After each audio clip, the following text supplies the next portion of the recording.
terawih ngebut-ngebut hukumnya haram, kita bermakmum terawih ngebut yang amin. Tiba-tiba amin. Itu lahan, maka haram.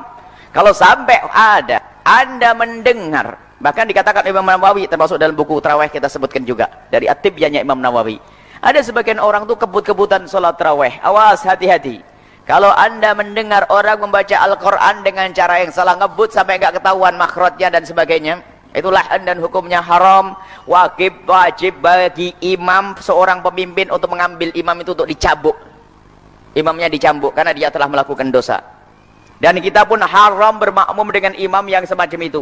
Pengen dapat pahala tapi dapat haram. Lihat, gara-gara imamnya kebut-kebutan. Tarawih merupakan salah satu sholat sunnah yang khusus ditunaikan pada malam bulan Ramadan.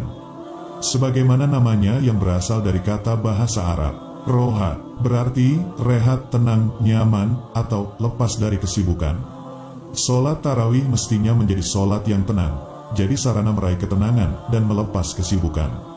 Namun dalam praktiknya, sholat ini seringkali ditunaikan dengan cepat dan terburu-buru karena mengejar jumlah rokaat tertentu. Sebagaimana diketahui, salah satu rukun sholat adalah membaca surah Al-Fatihah dengan sedikitnya 10 persyaratan seperti yang disebutkan Syekh Zainuddin Al-Malibari. Berikut ini 10 syarat membaca surat Al-Fatihah. 1. Membaca semua ayatnya. 2. Dibaca sewaktu berdiri. 3. Membaca Al-Fatihah dengan niat membacanya. 4. Membaca Al-Fatihah setidaknya terdengar diri sendiri. 5. Membacanya dalam bahasa Arab, tidak boleh diganti bahasa lain. 6. Menjaga semua tasdidnya. 7. Menjaga huruf-hurufnya. 8. Tidak ada cacat bacaan yang merusak makna. 9. Muwalah atau tak terlalu lama menghentikan bacaan. 10. Tertib sesuai urutan ayat dalam mushaf. Sumber: Kitab Fathul Muin, halaman 99. Setelah itu, ia melanjutkannya dengan pembacaan surat atau ayat Al-Quran yang lain. Sebagaimana berlaku umum, pembacaan Al-Quran harus tartil, baik di dalam maupun di luar sholat, berdasarkan ayat, dan bacalah Al-Quran itu dengan perlahan-lahan. Surat Al-Muzammil ayat 4. Dalam kaitannya dengan tartil, Sayyidina Ali bin Abi Thalib menjelaskan, yang dimaksud tartil adalah tajwidul huruf wa makrifatul wukuf. Artinya, membaguskan huruf dan mengetahui tempat-tempat berhentinya bacaan atau waqaf. Kemudian, kriteria membaguskan huruf sekurang-kurangnya terpenuhi dengan mengeluarkan huruf dari makrojnya, dan memenuhi sifat-sifatnya, baik sifat lazimah, maupun sifat aridoh, seperti idgham, izhar, ifa, imalah. Sumber An-Nasr fil Qiraatil Asr, halaman 209. Jika melihat tartil sesuai dengan definisi Sayyidina Ali di atas, sudah barang tentu bacaan Al-Quran tidak bisa dilakukan dengan cepat-cepat. Ini pula yang disyaratkan oleh Imam Asy-Syafi'i yang mempersyaratkan sekurang-kurangnya bacaan tartil dengan tarkul ajalah fil Quran atau tidak terburu-buru dalam bacaan supaya jelas. Tak heran bila ulama lain sampai mensyaratkan bacaan tartil dengan bacaan huruf demi huruf. Lihat Al-Baihaqi, As-Sunanul Kubra, jilid kedua, halaman 76. Dalam Syarhul Muhadzab, An-Nawawi menegaskan, para ulama sepakat memakruhkan membaca Al-Quran dengan cepat. Dijelaskan para ulama, status makruh ini tentu bacaannya masih benar, tidak keluar dari ketentuan tajwid, dan tidak merusak makna, hanya saja dilakukan agak cepat. Adapun bacaan cepat yang sudah keluar dari ketentuan tajwid, banyak bacaan yang cacat dan sampai merusak makna, boleh jadi bukan makruh lagi, melainkan sudah berdosa sebagai pernyataan para ulama tajwid. Artinya, siapa saja yang tidak mentajwid Al-Quran, maka ia berdosa. Mengapa para ulama memakruhkan bacaan yang cepat? Kecepatan bacaan dapat mengabaikan aspek tadabbur atau perenungan terhadap kandungan ayat. Padahal, tadabbur lebih mampu mendekatkan pembaca pada ketenangan dan pengagungan kepada zat pemilik kalam, serta lebih menyentuh hati. Tak heran, Ibnu Abbas menyebutkan, pembacaan Al-Quran satu surat dengan tartil lebih kusukai dibanding membaca seluruh Al-Quran tanpa tartil atau dengan cepat. Selanjutnya, kaitan dengan tumaninah, jumhur ulama dari kalangan mazhab Maliki, Syafi'i, dan Hambali sepakat mewajibkannya, terutama dalam ruku' dan sujud. Hukum tumaninah sendiri adalah fardu seperti kewajiban ruku' dan sujud. Sebagian ulama Syafi'i menjadikan tumaninah sebagai rukun sholat tersendiri. Sedangkan menurut mazhab Hanafi, kecuali Syekh Abu Yusuf, hukum tumaninah adalah sunnah. Ini artinya, dalam pandangan mazhab Hanafi, sholat tetap sah walau tanpa tumaninah.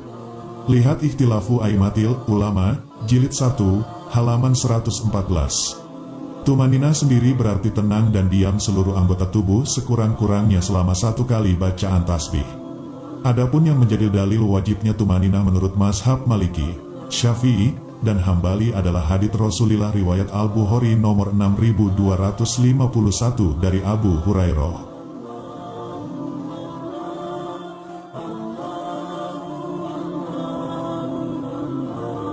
Artinya, jika engkau menunaikan sholat, maka sempurnakanlah wudhu, lalu menghadap kiblat dan mengucap takbir. Lalu bacalah ayat Al-Quran yang menurutmu mudah. Lalu rukuklah hingga ruku dengan tumaninah. Lantas angkatlah kepala hingga berdiri dengan tegak. Lalu sujudlah hingga sujud dengan tumaninah. Lalu bangkitlah hingga duduk dengan tumaninah. Lalu sujud kembali hingga sujud dengan tumaninah. Lalu bangkitlah hingga duduk dengan tumaninah. Kemudian, lakukanlah semua itu dalam seluruh sholatmu. Hadis riwayat Imam Bukhari. Ditambah, pesan Rasulullah kepada Bilal bin Robah, "Wahai Bilal, istirahatkanlah kami dengan sholat." Hadis riwayat Ahmad.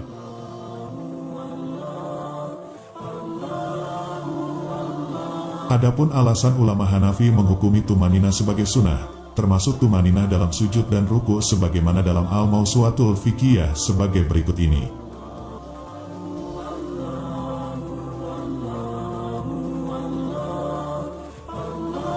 Artinya, para ulama Hanafi berpendapat bahwa tumaninah dalam ruku bukan fardu. Sehingga sholat tanpa tumaninah adalah sah.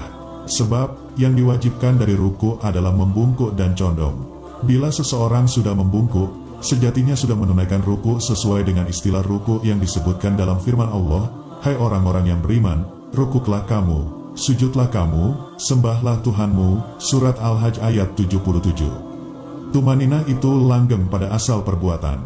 Sedangkan perintah melakukan sesuatu tidak menuntut untuk langgeng. Lihat Al-Mawsu'atul Fiqhiyah, Jilid 23, halaman 128. Bila memperhatikan uraian singkat tentang maksud serta kedudukan tartil bacaan dan tumaninah di atas, kiranya dapat ditarik kesimpulan bahwa tarawih yang dilakukan dengan cepat pada dasarnya tidak masalah selama memperhatikan hal-hal berikut. Pertama, bacaan Al-Quran terutama yang rukun, meski dilakukan imam agak cepat jika berjamaah tetap harus memperhatikan ketentuan atau kaidah tajwid. Sebab, dalam kondisi tertentu, imam bertanggung jawab atas bacaan makmum yang kurang. Kedua, ketika makmum khawatir tidak sempat menyelesaikan bacaan surah Al-Fatihah setelah imam membacanya, maka makmum bisa mengawali bacaan Al-Fatihah sesaat setelah imam memulai. Di samping itu, cara ini bisa membuatnya lebih leluasa dan lebih mampu menjaga bacaan sesuai tajwid. Di penghujung bacaan Al-Fatihah imam, makmum menyelinginya dengan bacaan amin, lalu melanjutkan sisa bacaannya. Ketiga, supaya keluar dari perdebatan, upayakan menyempatkan diri untuk tumaninah dalam setiap rukun qasyir atau singkat, terutama ruku dan sujud, sekurang-kurangnya selama membaca 1 tasbih dan semua anggota tubuh dalam keadaan diam. Kendati tidak bisa tumaninah, maka bertaklidlah kepada Imam Hanafi yang memandangnya sebagai sunnah. Keempat, jika masih memungkinkan untuk mengambil jumlah rakaat tarawih yang banyak, seperti yang 20 rakaat, dengan tetap memelihara bacaan dan tumaninah, maka lakukanlah. Jika tidak, maka ambillah jumlah rakaat yang lebih sedikit, seperti yang 8 rakaat, agar lebih mampu menjaga bacaan, tumaninah, ketenangan, dan kekhusyuan sholat. Pendapat Imam An-Nawawi bisa jadi pertimbangan. Membaca Al-Quran 1 juz dengan tartil adalah lebih utama ketimbang 2 juz tanpa tartil. Demikian pula pendapat Ibnu Abbas, membaca 1 surat Al-Quran dengan tartil, lebih kusukai daripada membaca seluruh Al-Quran tanpa tartil. Prinsipnya, walau kuantitas amalnya sedikit, tetapi kualitasnya tetap terjaga. Kelima, sebagaimana namanya, sholat tarawih artinya sholat yang tenang. Maka raihlah ketenangan dalam sholat, sebagaimana pesan Rasulullah pada Bilal bin Rabah. Yang tak kalah penting, intisari dari sholat adalah kekhusyukan dan takorub kepada Allah. Namun, kekhusyuan sholat sepertinya akan sulit diraih bila mana dilakukan terburu-buru. Al-Ghazali pernah berkata, orang yang sholat tanpa khusyuk dan kehadiran hati, bagaikan mempersembahkan hewan besar kepada sang raja, namun hewan itu sudah jadi bangkai.